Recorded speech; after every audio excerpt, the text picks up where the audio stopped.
Ngibingelela ihlelo sezulwini ehameni engcwele. uThixo wethu unyazi lezulu. Bengingazi ngithi ngibona abantu abangakhuluma mhlawumbe okungcono kunokwami mhlawumbe.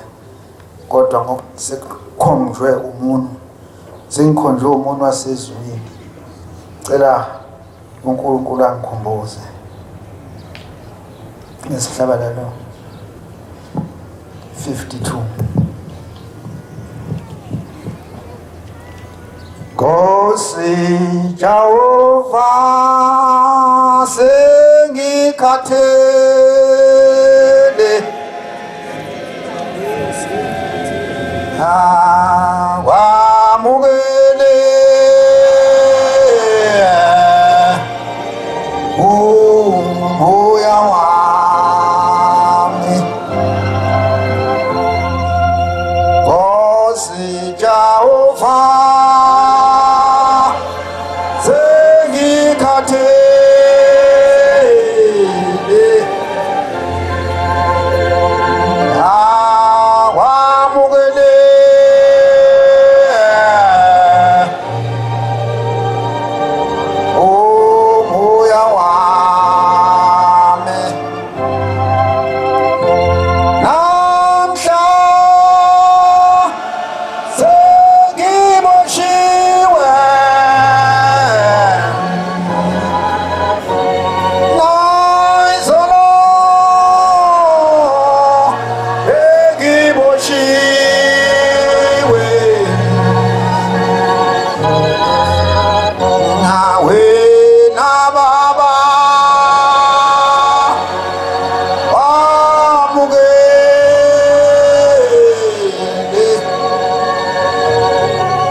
bantwana benkosi ukungilekelela. Ngicela Nkosi ubusise ibandla lamaNazaretha laSanta Nezwe. Sikhonze ezinhle enkosini. Ngicela uNkulunkulu wethu esimkhonzako emhlabeni wonke onyazi lezulu uthi abe ngakimi uThixo wethu olidwala lethu umthunzi wokuphephela ukhonzwayo. Ayibonge Nkosi. Kusho njalo umshumayeli wethu uMkhabela uthi ngakehli wayebizwa ngokhonzwayo emazweni. Khamba eManazaretha nasezweni lakithi ngibakhumbuze abantwana benkosi ukuthi yini esuke kahle sitshelwa ebandleni lamaNazaretha elasikhona thina eSanta Nezwe. Ayibonge Nkosi. Futhi siye sikubhaleli lokho okukhulunywa amaNazaretha ngoba ngibakhumbuza ukuthi phela siyabhala ngelilanga lesindaba ziyifuneke eManazaretha njengoba seyifuneka nje nangomhla kuphela zifuneke futhi ukuthi onje ngelilanga makufika abagcotshwa lana kufika abakhokhela befundisa abavangeli baye bafike bethini basitsheleni bese senze njani thina ngoba nabantwana bethu laba siyasibakhuthaza ukuthi ababhala ngithi bayifunde ikole babhale babe namabhuku abo ngoba lezindaba lezi nalabo bethu abazali bethu mabesixoxela siyesijwayele futhi ukuthi sibhale ukuthi bethi uShembe wenza lokho bese siyabhala ngoba nathi sasingabikho. Ayibonge Nkosi. Ngelinye ilanga sila emachunweni umfundisi uMdlalose ukhuluma ngendaba yokuboshwa ngoba ukuboshwa kukhona kuphela ukuthi uzoboshwa lapha ejele kodwa kumfanekiso ukuthi nasezibini umuntu uyaboshwa. Ayibonge Nkosi. Ukhuluma ngendoda ngizoxolisa nje ngoba abaganwe kaningi babe nomama ekhaya abaningi angiqondile ukunyathela bona kodwa ngiqonde eManazaretha ukuthi la ke kube khona inkonzo yokuphana la ekhaya. Ayibonge Nkosi. Kuthiwa kube khona inkonzo yokuphana nasekhaya ngicabanga ukuthi ikhona inkonzo yokuphana uma kufika umuntu. Ayibonge Nkosi. Le nkonzo yokuphana ibaluleke kakhulu eManazaretha. Ibaluleke kakhulu nje umuntu aphume ethi ekhaya hayi ngibongile ngiyabonga angaphumi umuntu elambile makukhona iphalishi la uthi umfundisi uNdlovu kuhlala kukhona iphalishi emzini weNazaretha. Ayibonge Nkosi. Iphalishi hayi amafika iphalishi uma ngendoda umfundisi uMdlalose uthi wabe kunendoda eganiwe ngamakhosikazi kodwa le ndoda mayisihambele emhlabeni yabonakala ingena endlini ifika ihlale la esigqikini ihlale emini nje phela umuntu akafi eManazaretha. Ifika ihlale le ndoda enamakhosikazi bese bayibuza le ndoda ukuthi hawu ibuzo mama bakhona bese bethi mama manje baba kabani yini ubuyiswa yini ngoba sewahamba yini kodwa walufika la yini abese ngasho ukuthi yini kubizwe bonke abahlakaniphileyo bomhlaba ababonayo bonke laba bantu abaziyo abazizinto ukuthi bezomkhipha lo baba kodwa hayi khona lo baba akaphumi la ekhaya ngoba ke thina sukhiye eManazaretha sukhiye thina kusegcineni la ebese elokhu efika lo muntu ebuzwa amakhosikazi ukuthi yini ufunani hayi angasho lo baba bese egcina umfundisi ebese thunga enkosini eManazaretha ngicabanga ukuthi babilanga afike abike ukuthi kuloya muzi loya ubaba khona uyabuya afika hlala angasho ukuthi ufunani ngizobika lokho baba bisithi inkosi eManazaretha hamba ke mfundisi ukala isikhathi sokuthi ufika nini, isikhathi ukuthi usezofika, bese uyambuza wena ukuthi ufunani. Nangempela ekwenze lokho umfundisi kulomuzi kulakalatha ngakithi, abantu bayazi bakhona. Le ndoda afika ibisingena ngalesikhathi umfundisi abese eyibuza umfundisi le ndoda ingene, abese eyibuza ukuthi hawu ufunani ngoba phela sewahamba baba walekhaya. Bese ikhuluma le ndoda ithi cha, umndeni ungibophile ukuthi mina ngangihlaba la ekhaya ngidla ngedwa ngingabaniki abantu. Ngibuyisela lokho ukuthi nje umndeni bengawuphi nje ukudla, bengihlaba ngidla ngedwa. Akhona amadoda anjalo esinayo. Othi nje uyangena thawu uphambana nami sengiphuma. Nebodwa kube nzima nokuliphula selivuthwe lelithelwa amanzi. Awu kuze kuphela i-taste impela ukuthi hayi khona. Kutelekiwe la ukukhishwa kwebhodwe. Hawu manje na hayi athi lo baba hayi kuthiwe manje angibuye ngoba umndeni benguncisha inyama. Uyazi khona umuntu oncisha nje umkakhe ukudla. Emncishe ngempela edla nje ebhekile. Wathi omunye umama thina sidla nokuba kabani ubheseni munye. Ma ukhona ungasuthanga asukuma phake.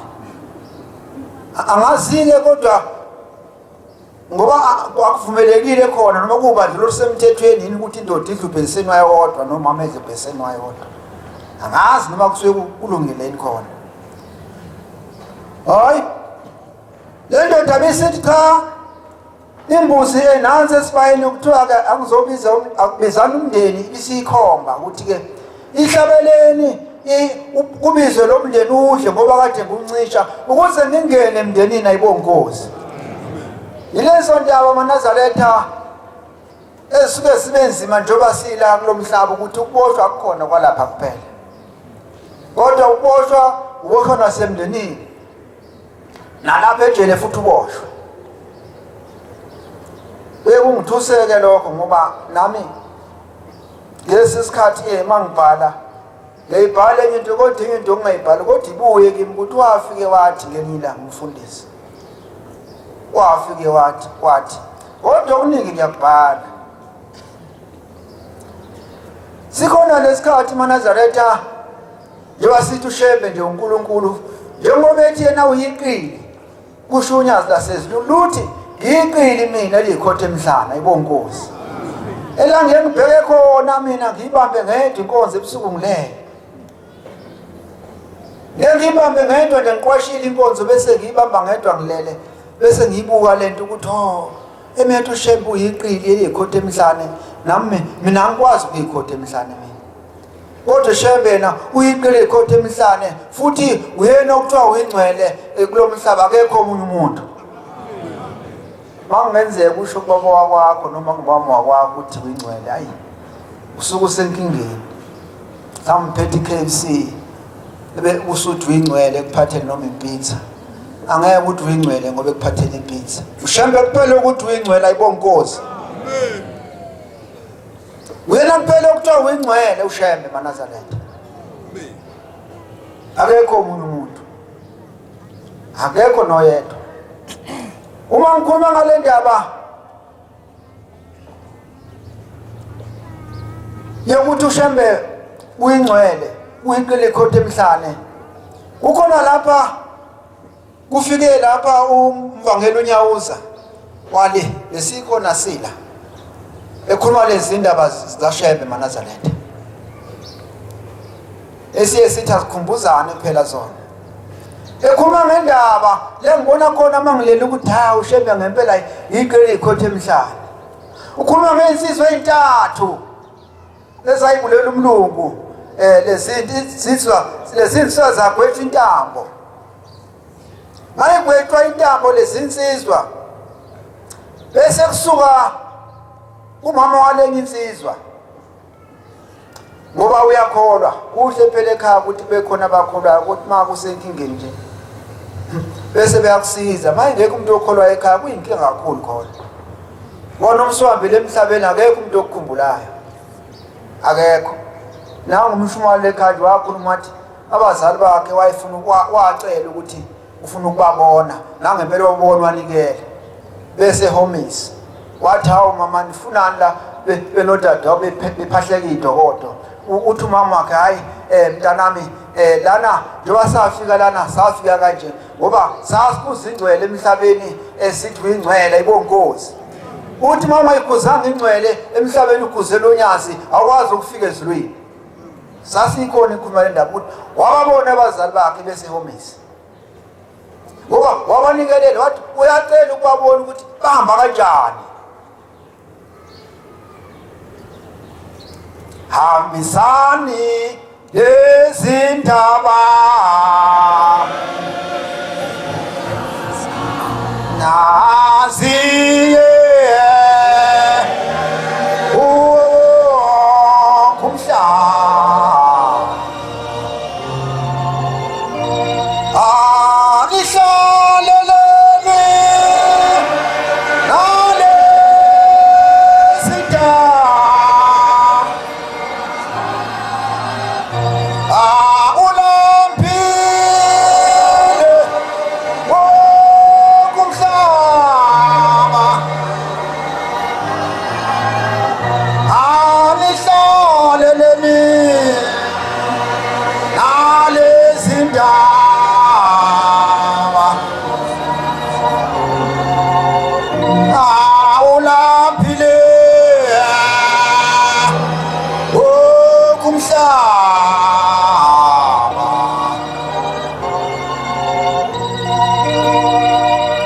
wayexoxa indaba uShembe esho njalo umshumali wethu uMkhabela wayexoxa indaba.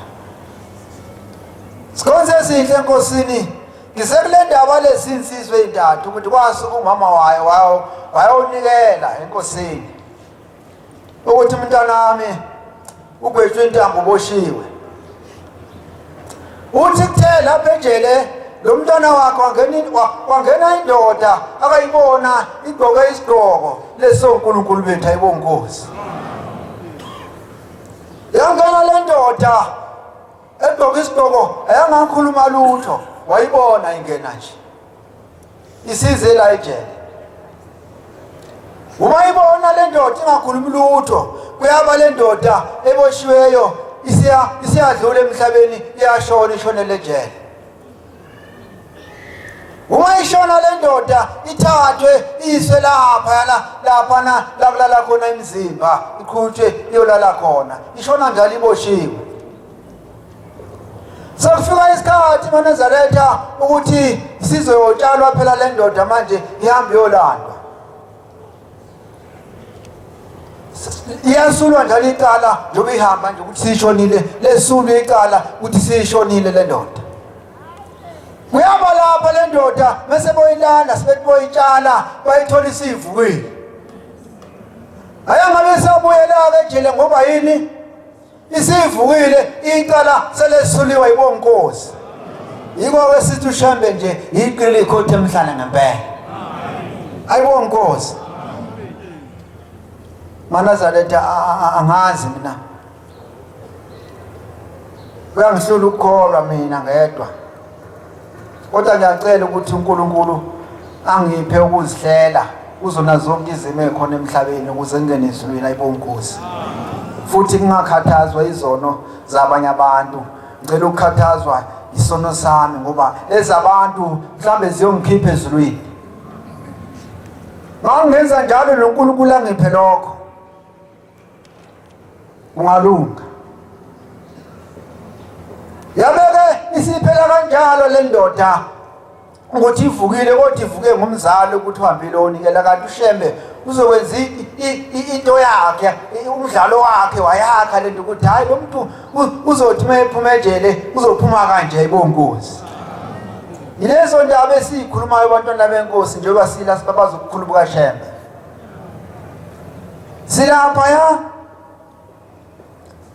Silapha yana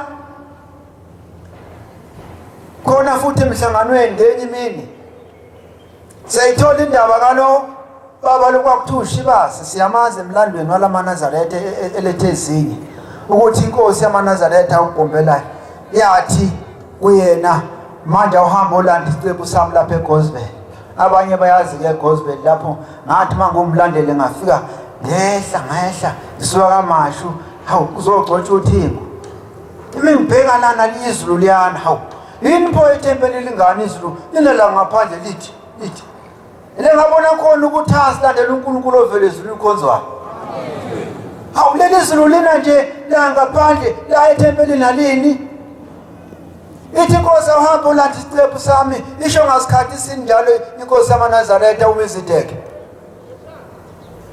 usho ebusuku uthi akalande isiqephu sakhe eGosbel uShibasi. Baba ngizosilanda kanjani ngoba kusebusuku uthi hayi kuwena kuzokhanya akuzuba sebusuku. Yamuza uNkulunkulu wethu. Amen. Wahamba lo muntu osezulwini wahamba kwavele kwayimini waze wafika lapho kuyimini nje washintsha ubusuku wabenza imini ayibona inkosi. AmaNazaretha uNkulunkulu engathi ngasipha nesibindi sokukhonza unyazi sithi uNkulunkulu njalo amaNazaretha. Amen. Asiphe isibindi sokuthi ushembe uNkulunkulu ngempela. Lapho kwaMashu ngihlale khona lezindaba zivela khona amaNazaretha nasetimeleni ziwe noma simile ziwe khona indoda kaNgcobo nje ehlala kwaMashu ithi uyise omncane wayekade ebulele umuntu. Lo muntu lo wathemba ngesihlanu lo yise omncane kaNgcobo isihlanu sosheleni ukuthi akobulala umuntu. Wavuma wasithatha isihlanu ubulala umuntu ngesihlanu. Zacabanga lezi insizwa ngelanga ukuthi lo muntu somthatha kanjani siyombulala nathi. Zakha zathi asiba amaphoyisa. Amaphoyisa akafika amayifika yakutshela ukuthi manje siyaqopha sikubophelana. Reason of arrest. Ngesilungu. Amen. Ungasibukeli phansi thina sifundiswe unyazi. Yeah.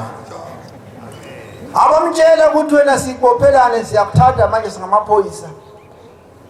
Mabefika lapho behamba naye bafika ehlathini. Mabefika ehlathini bathi hayi ke bakhipha inzimbi zabo akuphele nazi ibhamu. Ebesethu isomncane kaNgcobo weshembe bezokanti bazongibulala. Ovele waqhamuka imoto zamaphoyisa ngqiza babamba ezigebengu ebiselele igama elithi Shembe. Ayibona inkosi kade ngisekhanda ukungibona nje tesonta kanje ngesabatha ethempelini lakithi emabandleni waqhamuka umzukulu nemoto egijima anganobe egijima yini ibhekene kanje ke ithempeli nomgwaqo. Ize lengane asiyazi asiboni kodwa ukuthi phela ke yona sizo nje weshembe ushaba phezulu lapha bemeza uShembe kanti imoto sithi bafile yongena eweni khona mawanga kithi kanti kudle uthanga yafika yongena eweni yathi ngqi emgwaqweni kodwa babiza uShembe laba babelapha noma baphuma ethempelini bathwala isandla bathi weshembe ngikutshela ukuthi akazefe lo mfana sadawu wayibamba uShembe imoto. Kodwa asijonge ukulosi batshela laba bakithi ukuthi hey manje yazi ukuthi uShembe lo ubengisi ngoba sabona ukuzosuka umsindo bazophika. Sabayeka sadayi ake singasho ukuthi kumengeze uShembe kodwa uyena obambe imoto. Ayiwo inkosi. Wayibamba wathi ngqi wasezulwini. Ngoba wangene uthi umfowethu kube ngifike efile umzukulu bezophonse weni ngathi bekunzima lapho. Kunabantu phakathi ababili nje behamba ngale moto egijima lo mntwana. Akajwayele futhi ukugijima uyahambela nje makusho umamakhe. Akajwayele ukugijima kodwa ngoShembe simkhonza amaNazaretha wayibamba ushembe imoto akwangafa umuntu ukhuluma lokhu-ke esikubabazayo njengoba kuthiwa kungani na singalibabazi ligama libabazeni bantu nonke libabazeni bantu nonke suke sisho loo nto uManazaretha ukuthi yini iphoyisa esayifuna emhlabeni ngoba sinoNkulunkulu ophilayo kusho ubaba uNyazi lathi nina nikhonza uNkulunkulu ophilayo lisho ekuthuthukeni ayibona inkosi wathi singahlakaniphi kodwa sidlule ingqondo zethu hayi shilo lokho uManazaretha sakubhala phansi akhonza abasha enkosini isibindi-ke esifunekayo uma uyiNazaretha ukuthi usicele kushembe ngoba ikhona le ngoma edweni yathanda ukusilandela la siya khona uqala uthenga isibindi yilaphi lo ngoma konje awungitshela 40 ba 40 ba 143 wena yathanda ukusilandela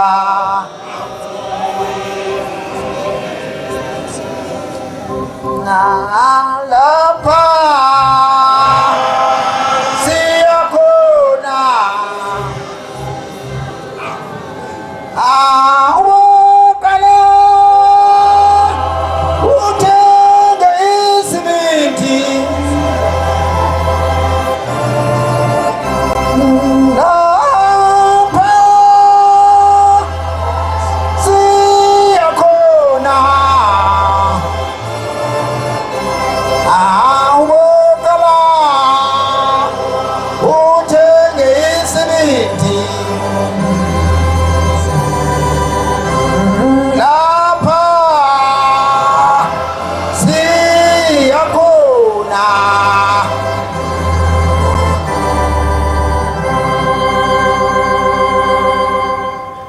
sithengwa apha isibindi angazi nami ngiyathanda ukuthi ngingazi ukuthi sithengwa apha isibindi ngoba nganganqaba bethi angikunde esibhedlela ngathi hayi sikhonza ushembe thina ngathi sikhonza ushembe mina ngeke ngikunde asikundi ngisho ngisebemlandeli nje kanti ngithola isibindi nje ukuthi hayi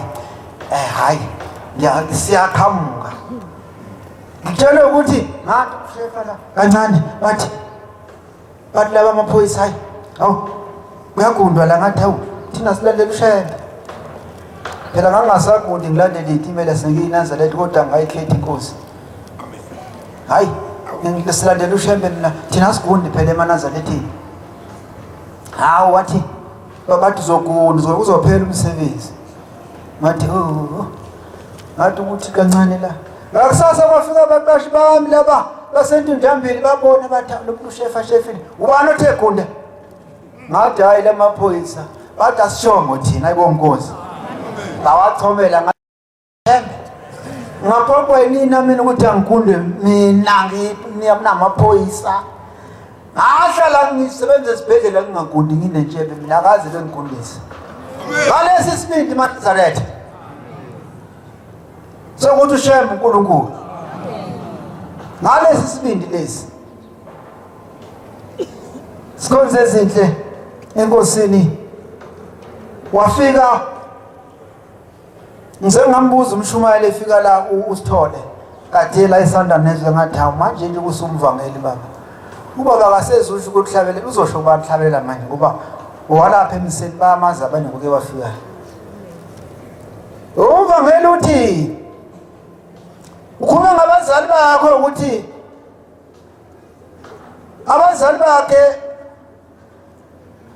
baba naso isibindi sokuthi ushembe uNkulunkulu ayibonge inkosi ngoba ngalesikhathi beshumayela ngalesikhathi lesiya uthi babebosha abantu ungavunyeli ukuthi ukhulume indaba kaShembe wawuboshwa impela nje kuthiwe boshwa ngoba ukhuluma indaba kaShembe boshwa lento esingaka uManazaretha kushe inhlalisuthi lapha enye yala eKhenani ishumayela kula kade kuyisikhumbuzo ngobhombela ithi wakuthiwa amakhosikazi awacashi uzohamba nawo iy'ngane zivala amawindi esikoleni ngoba uzohamba nawo ushebe ngoba uhamba ney'ngane.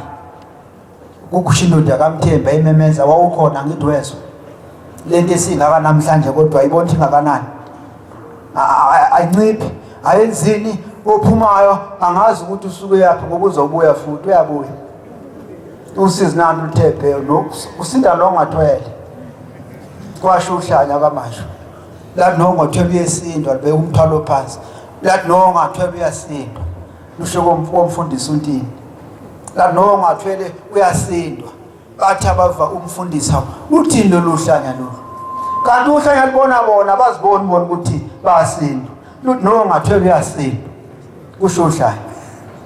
Ngabe station nomhlambululo lapha besabathi lathi nongathwele uyasindwa kusho uhlanya.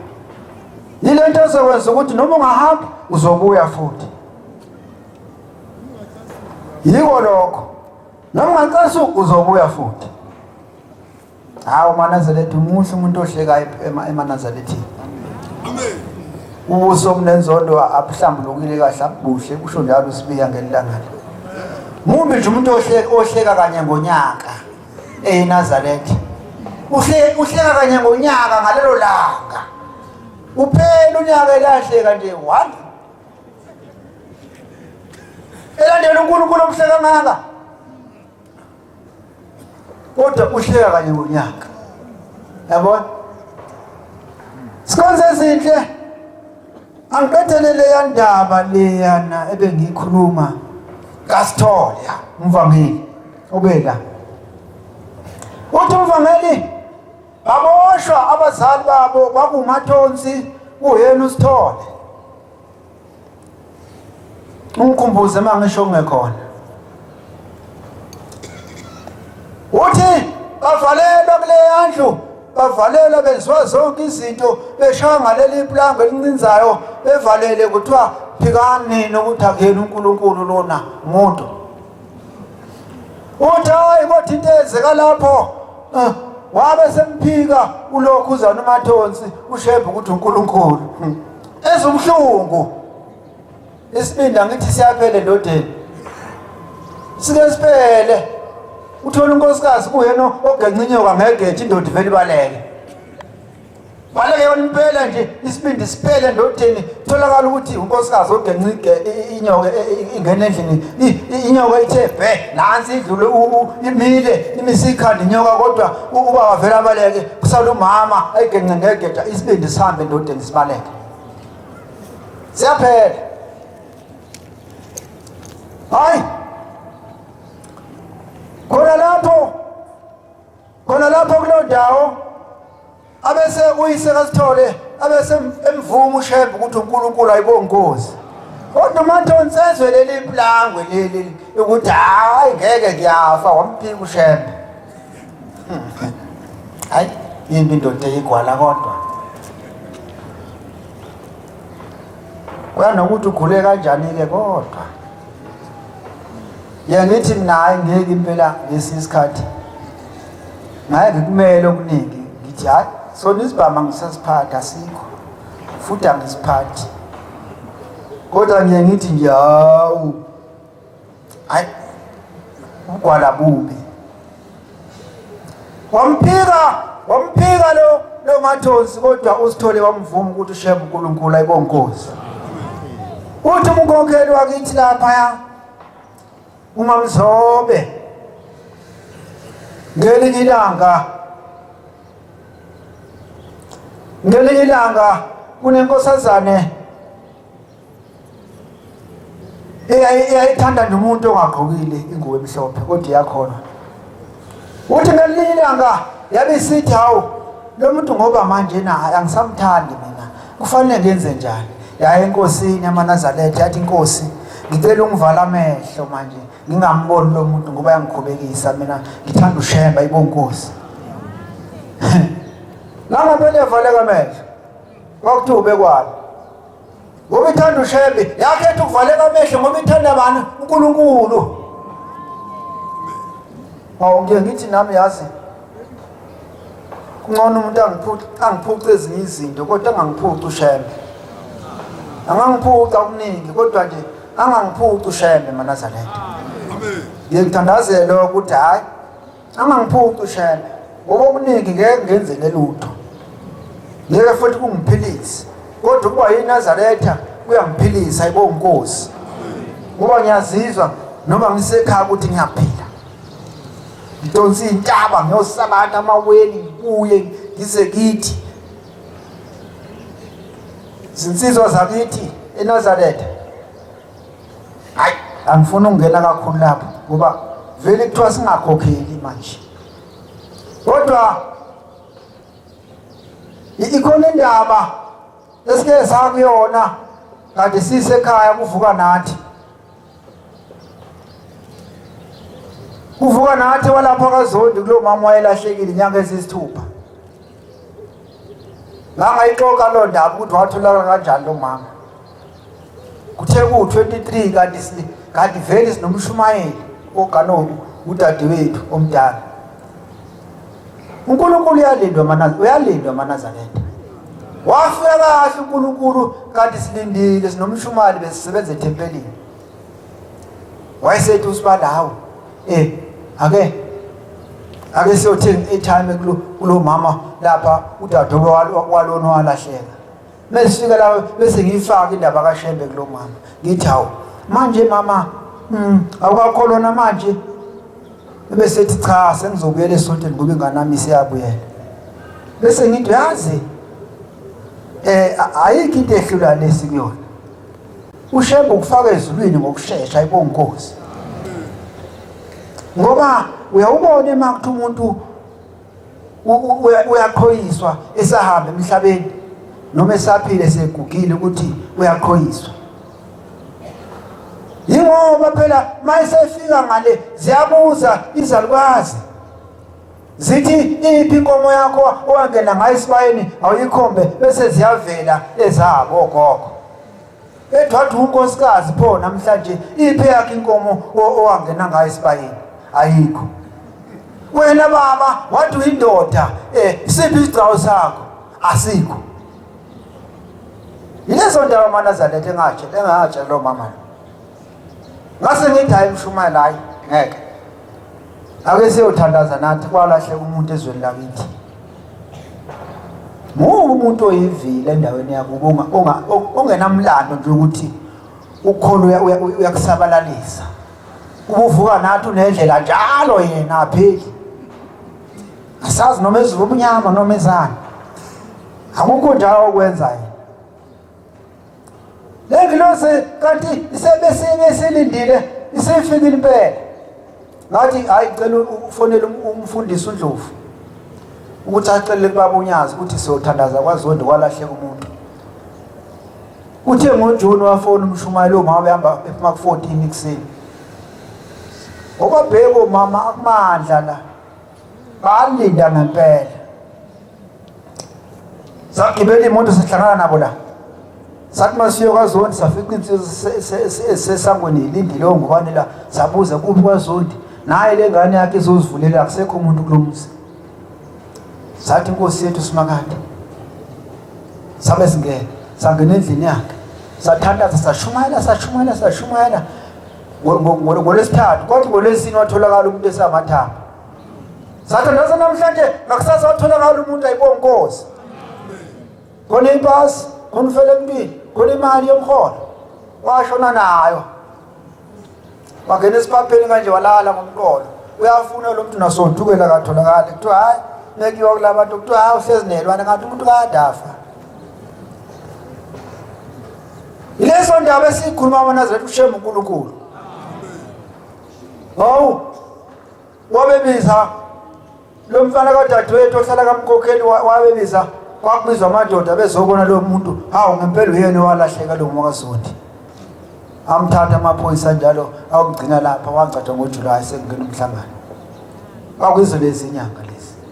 Kodwa inkinga ezekile maNazaretha sithema sambile kwathi uvuka nathi kulezi insuku adingisa ekhaya. Bavele baqondanisa no23 ilanga lele sasungula ngalo ukuthi kufuna siyothandaza. akekho bebatshelile ukuthi namhlanje akabuyise lo mama kanti kwakuvela ku-23 sisungula le ndaba ukuthi akothandazwa. Nanso nje inkinga ngiyibuzile ngathi ubani wabatshela ngempela ukuthi lento siyisungule ngomhla ka-23? Akekho, kodwa unyazi ukhonzwayo. Bantwana benkosi, ngathi uNkulunkulu engasipha izwi lakhe ngoba lingenwa ngokuthandwa, isho njalo ingoma ithi singena ngokuthandwa. Kodwa sihlukane nokuthi iBhayibheli leli silifunde emafonini, kuyakhuzwa lokho. Uyayibona into esuthi ngayo 23 ivele ifuna iBhayibheli efonini. Makuthiwa vula iBhayibheli ivule efonini. Oh, iBhayibheli alikho, ivula ngefoni, ithi updated phela yona.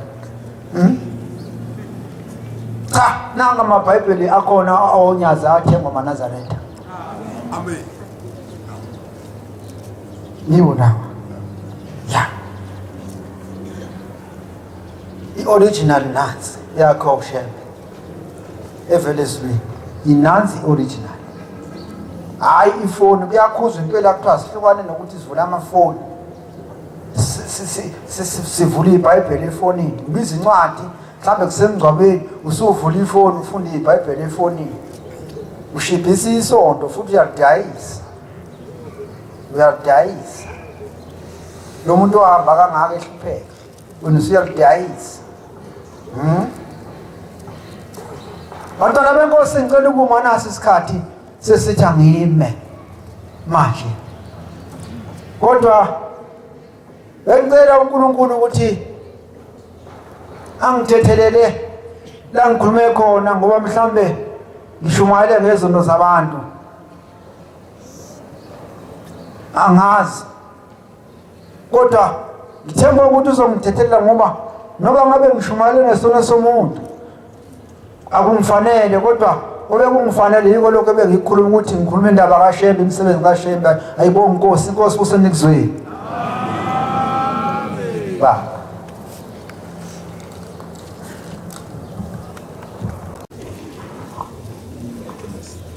uphakama uyithini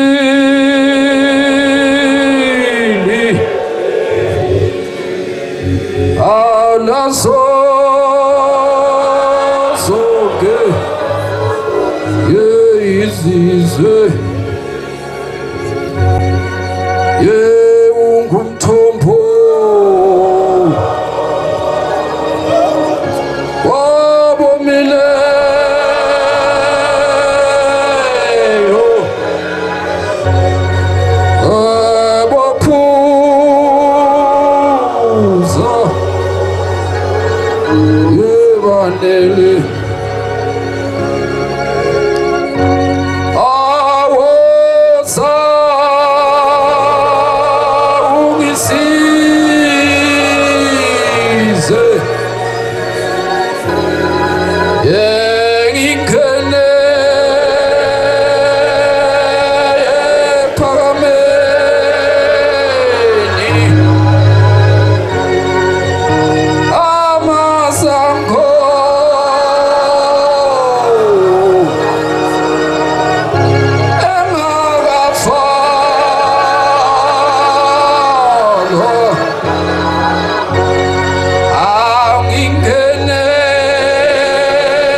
Joseph